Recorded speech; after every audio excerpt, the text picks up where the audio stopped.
conjunction with the data members. I know we're all concerned about the fires in the river bottom, and so that's why we're here. Thank you so much to our new councilwoman, Erin Edwards, for getting this emergency meeting together. I think it's going to be really nice, interactive, a little different than what we usually do. So thank you. She got our battalion chief, fire chief here, some managers of the county parks department, and we'll be able to voice our concerns to them in a little bit. So thank you so much.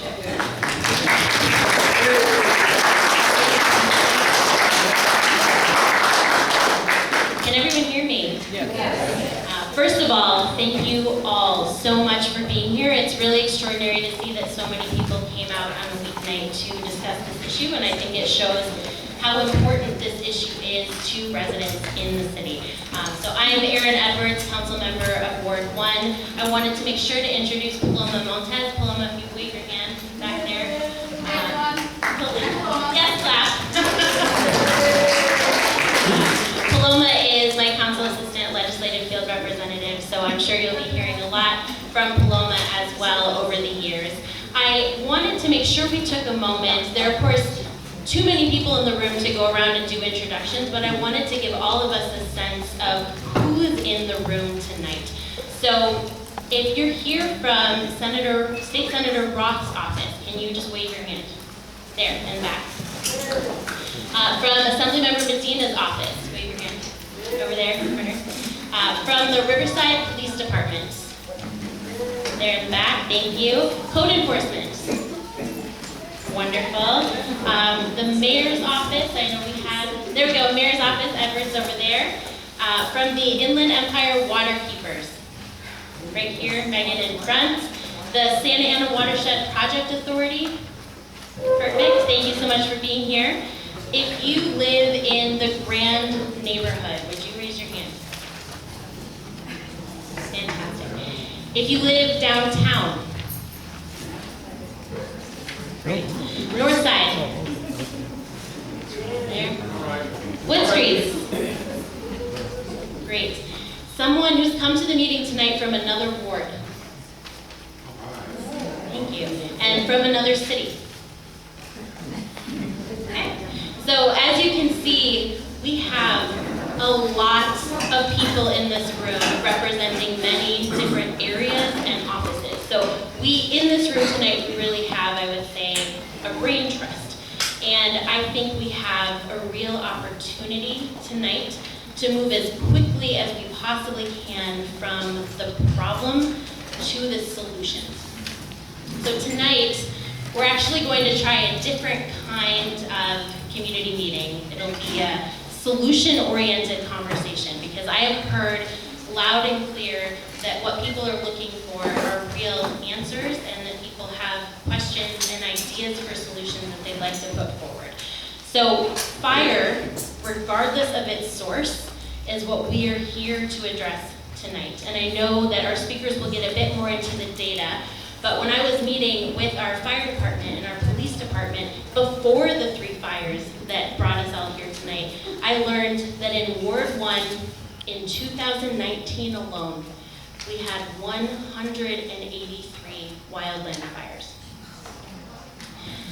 There may be many solutions open to us to address these fires if we are open to examining all aspects of the fire issue in the river bottom.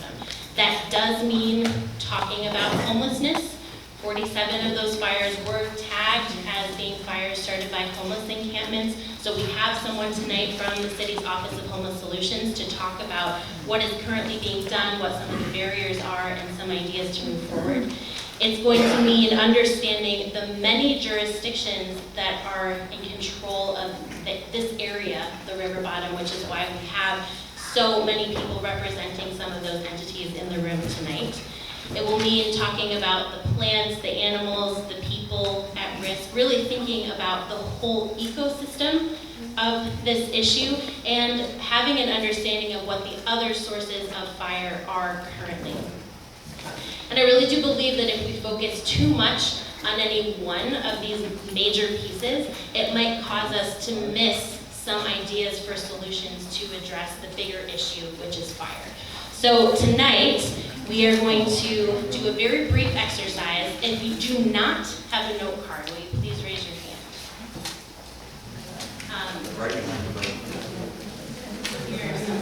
Yes, that would be great. Thank you, Dr. Joe.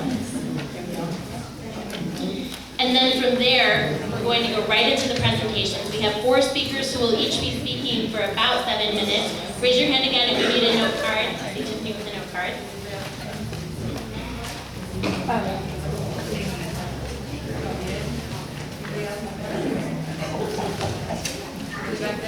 Great.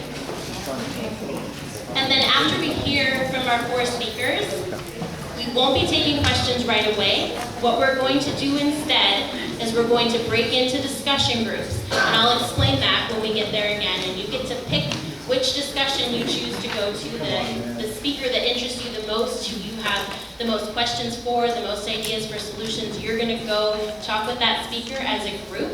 You'll be brainstorming what questions do we have that we need to know the answers to, and what solutions do you have that you believe the city should explore. And after we've had about 20 minutes in those discussion groups, we'll come back and do a big conversation together so we can hear what came from the groups. That will help me put together an action plan.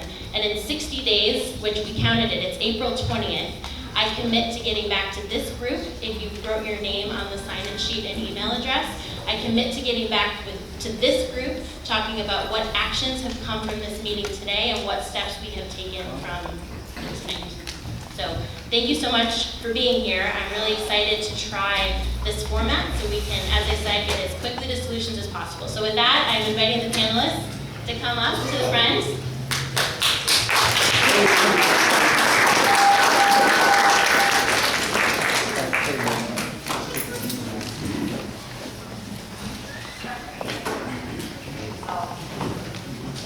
So tonight we'll hear from the Riverside Fire Department, Battalion Chief Jeff DeLory. Then we'll hear from our Office of Homeless Solutions, Deputy City Manager Moises Lopez. We have a representative, Dustin McLean, from Riverside County Parks, who's the Bureau Chief. And finally, from UCR's Department of Environmental Sciences, Assistant Professor of Watershed Hydrology, Dr. Andrew Gray. So take it away. Thank you.